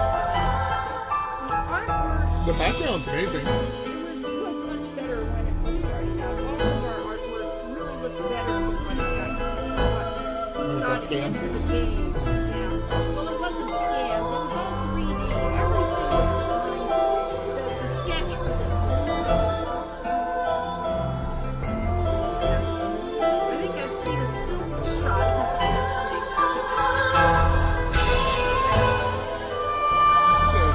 that. Let's see what we had in Shannara. Do you remember who the No, I composer don't was? remember. Oh, it was the Fat yes, Man. the Fat Man was Shannara, yes. Unfortunately, didn't care for- it wasn't mostly. Oh, this is of course the wrong yes, Shannara. yes. Yeah, you will not find it. Shannara Adventure Game OST. Let's try that. English long play. Yeah. With SB16, Sound Blaster 16 emulated. But yeah, we got the Fat Man to do the music for this from Legend Entertainment. And it was his team did it. Fat Man himself, Yeah. George Sanger, I don't think, he may have done one too for I was kind of disappointed because they really did not get. You could be playing this, showing this, since you Oh, don't. sorry. Because that is kind of interesting.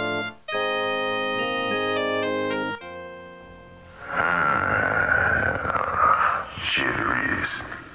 Lander. Shannara.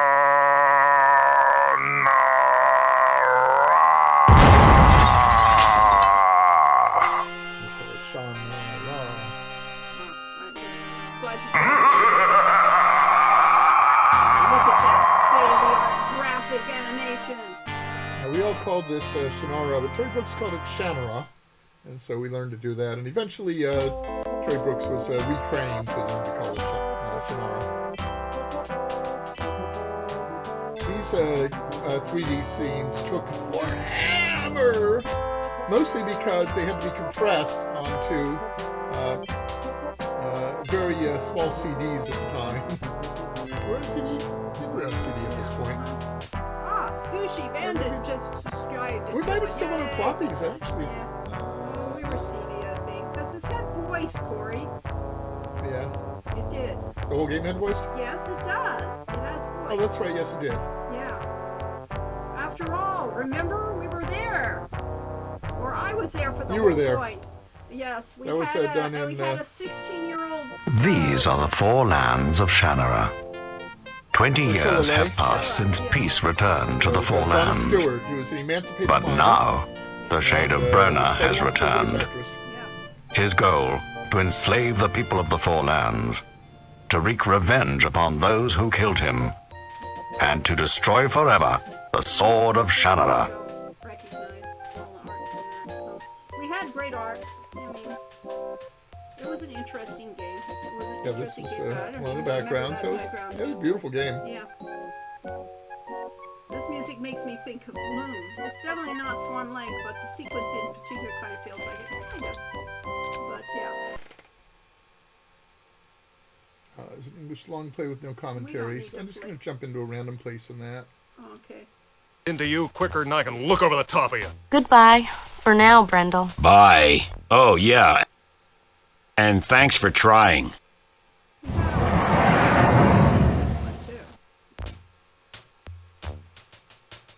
But we learned our lesson and did not, or did this come before Quest? No, this is after Quest 44, I think.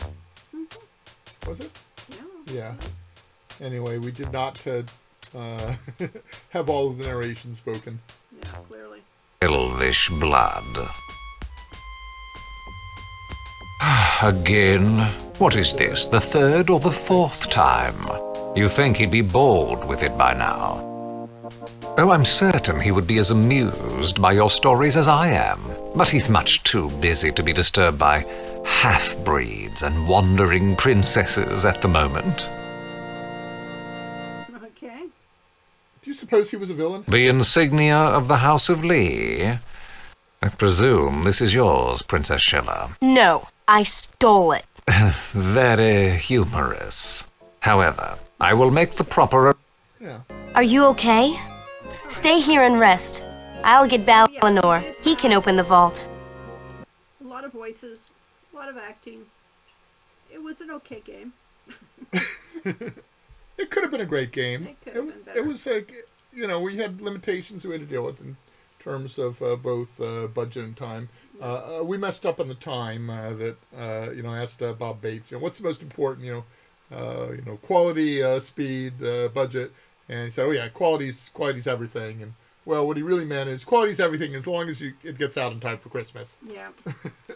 And adding all the, we had a book opening that was our major 3D sequence. We had actually $50,000 added to the budget just to do the 3D animation sequences that you saw in the preview and in the book opening and stuff, and that added 3 months to our schedule. Yeah.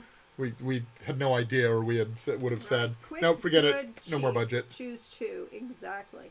Games are, right In now, most cases, you only get to choose one these days. Yes. So it turns out that it really mattered whether you got a game out in time for Christmas, especially because they they spent like $100,000 or something like that pre-ordering end caps to show off the game in stores. Yes, the real thing, the reason why those game stores could sell, could be profitable, it was because all the companies actually. We bribed them. Bribed them. Yeah, they were actually called co-marketing funds. But when I talked to a marketing guy at Sierra, he said they're bribes. Yes. So therefore, they were subsidized by all the bribes from the companies that actually. So if you see a game, if you go into a store, there are still stores occasionally. If you see one that has really good placement, that has those end caps and. Or is front out instead of the side out of the game and stuff like that. You pay for all that. Yes. The little tags they've hanging down a shelf, they're called shelf talkers, that say a little bit about the game. Those cost you extra too. So the publisher paid for all those. So, did the team have to work long hours often to make those Christmas release dates? Always. Yes, last one of them. In the case of Shannara, we were pretty much done. We were pretty much done by, July or August. But getting in all the 3D animation stuff and finalizing, and Bob Bates insisted that we had to have, text for everything you could click on. So therefore we had to put more text. So Josh Mandel was working for Legend, and they assigned him to put in all the funny text. And that was all done over in Washington at the time. Virginia. Virginia, rather. Yeah. So I flew out to Virginia, and I spent several weeks along with Jim Kadick, our friend, went out with me, and we worked on fixing bugs and stuff. And eventually it got up to, about December 10th or something, and Bob said, we're not going to get this out for Christmas.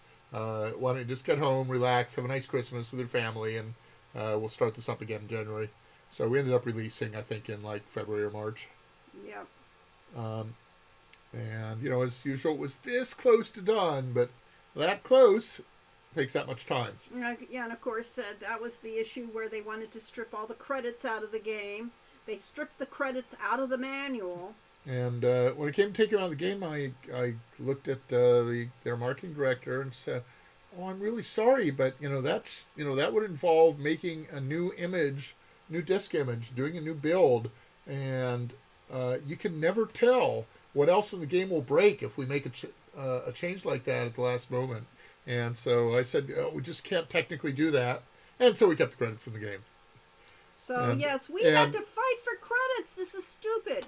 For our team. And our contract called for us having our credits, our names in at least, I think, 36-point type on the box or something like that. Yeah, what we actually got. There it is. You can see. We got Terry Brooks' name. Yep. He's pretty clear. Our name's nowhere to be seen on the front cover where we had congratulated. But, in fact, we are somewhere on the back cover. Oh, there we go. There we go. On the back cover, in that corner, game designed by Corey and Lori Cole. Oh, I got into focus. Valiant Cheese says, can't hang around, but hope everybody's had a nice stream and a lovely weekend. Yes, thank you for showing up. So that was in 8-point type on the back cover instead of 36-point type. We already did Phrase Flummoxer, thanks to you. Yes. 429 bugs of the code, 429 bugs. Take one down, fix it around, 3,846 bugs of the code. Yes. That's exactly how it works. I made that mistake when I worked for Olivetti. I worked on the M20 professional computer operating system. I was in the file system group, and I put in I added wildcard searches to the command line editor, and thought I had it working, and they said, "Are you sure? We have a a new build that we're trying to get out. Has to go out next week, and it would have to go through KOA and stuff." I said, "Yeah, I got this right." Well, so they did the QA in parallel with preparing the build, and I messed it up. Oh wow. So as a result, it actually ended up delaying that release, the entire release of all the new features we had for that, by over a month. Yes, as it went through a full QA cycle. Ricardo said, or Picardo, sorry, breach of contract. Well, every time we had a contract with a game company, they breached it royally. Yeah, when we went off to Dushan, or Ken Williams said, you really should just stay with us, because you've got security here. Well, that's why he had us sign the 3-game contract. And so we signed a 3-game contract, which he broke after 1 game. Yeah. Or was it 2? Maybe 2. 1 or 2 games. But at any rate, they broke the contract. So there is no security. There is no security in this world, but in particular, there is no security in the game job. Yeah, so Quest for Glory 5, after it was already into the 3rd year of what was supposed to take an 18-month project, they raised everybody to 50 hours a week mandatory, and there were no paid overtime. This is all considered manager type. What was it called? Exempt employees. Exempt employees. And it was still running late, so they raised it to 60 hours mandatory, and then they went to 72 hours a week mandatory, and then they went to 80 hours a week. And I went to the lead producer and said, "You realize, of course, that if you put people in 80-hour weeks, they're not doing 80 hours worth of work. They're doing about 30 hours worth of work and 50 hours of zoning out and playing games and stuff, because they can't focus for 80 hours a week." And he said, "Well, you're not a team player, are you?" And I said, "No, this isn't about me. It's about the team." But they insist on 80-hour weeks, and people got to play a lot of golf and Quake and stuff like that. Yeah. Yes, indeed. Companies loved it when they could pretend individual creatives didn't exist and it's all just the company. Yeah, well, it depends. It also can backfire on the company.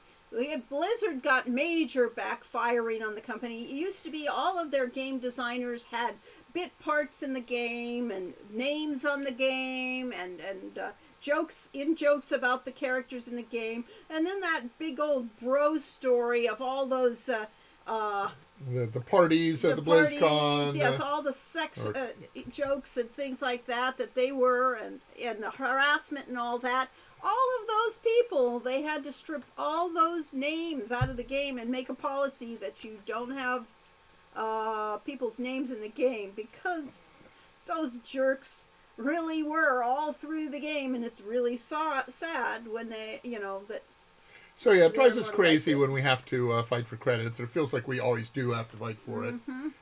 So we made sure that our credits are very clear and distinctive in our games. EA was founded from dissatisfied developers who wanted recognition for what they created. Indeed. And decades later, they became what they hated. They had decades. It was not very long. More like years. Yes. Did you have, Lori, did you have roles in Police Quest? No, you have to go over to Corey. Yeah, Police Quest SWAT 2. No, it wasn't SWAT 2. I was in one of the original Jim Wall's you were the Police Quest. I think it was like Police Quest 2 or 3, something like that. Yeah. And I was the police psychiatrist. Yeah. I was in a King's Quest for and that just basically means that they put me in a sweater. I brought my own sweater or something, and sat down like this and, looked pensive at people, and I didn't do any real acting. I don't think I did any voice acting either. You either die a hero or live long enough to see you become the villain, yes. I did play Atavis in Quest for Glory 2. Yes, I got on a treadmill. Yes, we did. We did rotoscoping for the animations. So you did Atavis's gestures. Yes. So yeah. And magical spell casting. Has to get And over I there was a so it's in the kata. camera. I was a kata. And you were the Queen Isabella in King's Quest. It says here Laurie is credited with playing a terrorist, hostage, innocent, and bystander in SWAT 2. That's got to be a different Laurie that they did, because I wasn't involved with SWAT at all, because after all, Terry... The producer of that and writer was Tammy Dargan, and she hated our guts. Yes, so. and we didn't care much for her, so therefore... Yeah. Interesting. You were both kata. No, Corey wasn't a Yeah, kata. we were Slurry and Scory. Well, yeah, but we didn't do... We didn't do anything for it other than we just put our names in it. Yeah, we did it. Best be off. Have a good one. Thank you for showing up. Thank you, Iron Cheese. Yeah. And thanks for the tools you've made for us. Yes, we always appreciate it. We need to come up with some new games so that Valiant Cheese can make some more things. Yeah. Yes, we did motion capture for rotoscoping for Quest for Glory 3. And like King's Quest 5, all the actors were Sierra employees and local people around Oakers. 3 we did a lot of rotoscoping. That was right. It was 3 that did that. Yeah, because Richard Aronson was we had the cameos of Oliver Hardy and Stan and Stan Holly. Yeah. And Richard was playing, and he could not walk the treadmill because it was too heavy for the treadmill. So therefore, they had. He's doing much better now. Yes. What is rotoscoping? Rotoscoping is when you use live action video and you animate over the video scenes to do the animation. So it's it was used in early some of the earliest animations that there are cartoons out there use that technique, and we actually did the same equivalent. And this is before you had motion capture gloves and things like that. Bigger video game companies, like when I interviewed at Crystal Dynamics, they had a studio that basically they wired people up with a whole bunch of sensors. So they could motion capture. Yeah, motion capture for the fighting animation Snow White stuff. and Disney film was rotoscoped. Yes, it is truly. So I encourage you all to look that up online and get more details. Yeah, it's actually. Was that how they did Gabriel Knight 2? I have no idea. I don't think so. Maybe they did it with real motion capture, because it depends on what year that was made, because Quest for Glory 3 was made whatever it was. Claymation? No. 3 was the rotoscoping, and that was done in a small. That was done over in the industrial center, wasn't it? In a building in the industrial center when they were doing it, and then afterwards, when they got to Phantasmagoria, they built a whole studio just for that. For that. So and Bill was Bill Lynn. No, Bill Lynn was the supervisor. Bill something.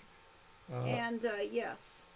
So was in charge of their I studio believe there. at that point they actually had primitive motion capture and videotaping and things like that for things. The Disney stuff used film for reference. It wasn't until later stuff where they used their own animations to rotoscope or trace themselves. Okay. They used the references, but I thought they actually traced over them, but I guess they couldn't at that point. But they did it before. They did it out of the inkwell, which was the 1920s and things like that. It had real animation, which was rotoscoped. I mean, that's where it came from. Early Sierra got to work with Disney, although did the Black Cauldron based on the his film. Anecdotes about that are interesting. Yeah. So, yes. And talked about going there to visit them, and they had this down in a basement. They had all the cells used cells and there were things, like taped to the walls and things just tossed on the floor and stuff like that. Yeah. That was before they appreciated what they had. And how much money they could get for it. Yeah, really.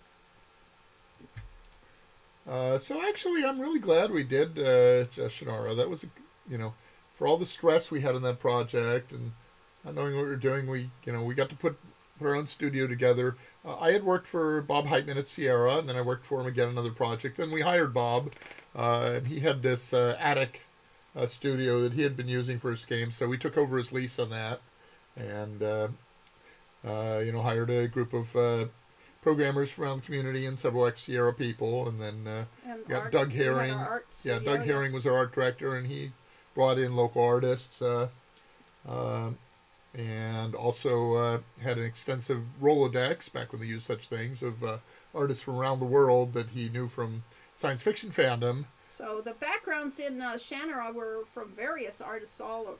Yeah, and we had all the credits for everybody in that damn manual that got pulled. I was so furious. Yeah, I think Doug Anderson did the whole Dwarven city, and just amazing stuff. Yeah.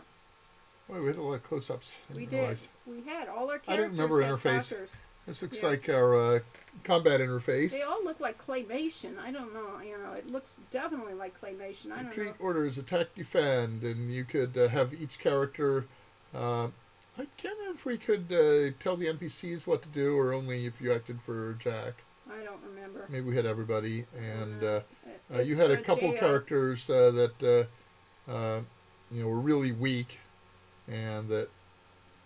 There was strategy. Yeah. What's this? I may play through. Oh, I feel that this weekend I may play through Quest for Glory 4 and 5. Yeah, you could do that. Yes. Yes. The map in this was done by Bob Heitman. Yes, and later I had Bob Heitman come back to do the map for Quest for Glory 5 because I using knew the same technology. Yes, using the same concepts. Yeah. Except that clearly you didn't move the same way. That's an interesting way of. I think those are those all gruesome monsters you're trying to avoid. Yeah. Oh no. There's music here, which we can't hear. Look at that background. Yeah, isn't that sweet? Nice? That's a pan across a huge painting, I guess. Yeah. Is this Centaur? Looked like it. All right. I don't remember. I have come to destroy you, as I promised. I still live, servant of Brona, despite your attempt to poison me. I yet hold the elf stones. This time, we'll defeat you, Shifter. Do not think I will be so foolish as to face you alone. My army will crush you all. Yes, great drama. Yes. He's called Shifter because he is a shapeshifter, and he appears in different forms during the game. Some of the characters at the beginning of the game. Yeah, some of the characters you meet in the game turn out to actually be Shifter. I'm glad you remember that. No clue. Yes, the voices all through. I was part of the group that actually recorded the voices this time. This is the only game I got to do that on. It was done down in... I think I just revealed a secret. Oh, no. It was down in Westchester. What part of LA did we LA. It was Westwood. Westwood, yes. Westwood. LA is. Where I got to do the voices. I stayed down there for 2 weeks. Yes. My army will crush you all is a good line to use wherever you can. Say that when you walk into the office, for example. Exactly. It's a versatile thing.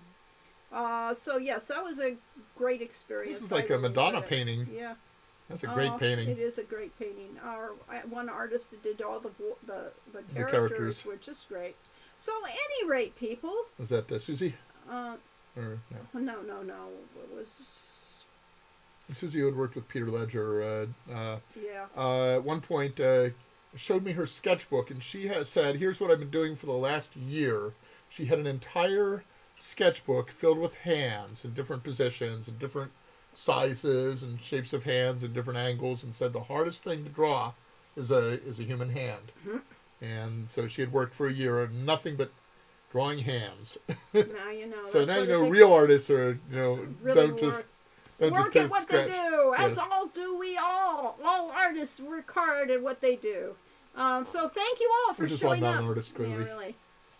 I have managed to stretch it out to 4 o'clock. You did. We have actually talked Hooray! about music and sound and tunes. What should we go out on? Go back to the you had it. Go back to the Quest for Glory 5 thing. No, the one that was all the I don't know. Do did you I still close have it? Did Maybe you I close closed it? Well, you can get it back. Quest for Jeez. Glory 5 soundtrack. Yeah, get to the The soundtrack. Great Hall of Kings, I almost used as the name of that tune. But I decided it was too close to the overture that people might be confused with the overture.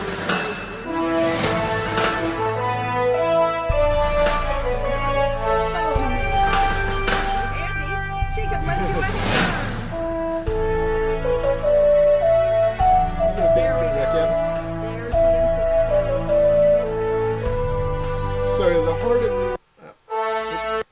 So the hardest part of this is just figuring out how much of the music do you play at each place, how much music do you need for a game, what can you afford to pay a composer, Yes.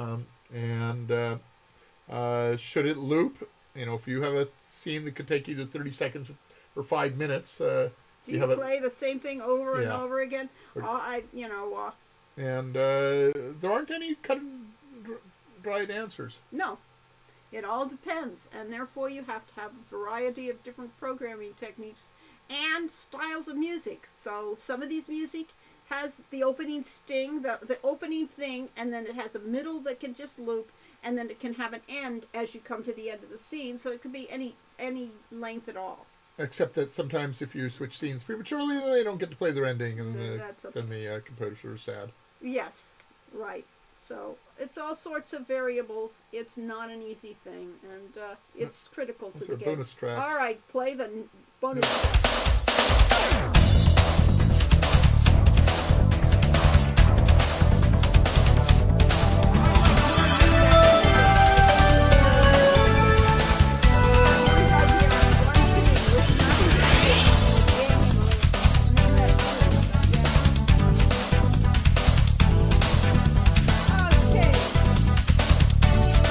Thank you all for coming,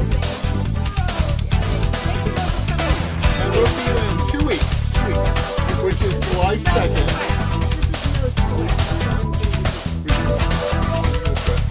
Who's Greasy? I don't remember Greasy. But we'll see you in July 2nd. Anyone actually go out of their way to listen to this? This is probably the worst piece in this. I have to admit it's. Ta-ta off. We'll see you next time. He's just showing off the variety of music styles from Huge Sound, Big Huge Sound, Chance Thomas. Chance Hasta la vista, baby. Ta-ta. I need to take some stamina pills.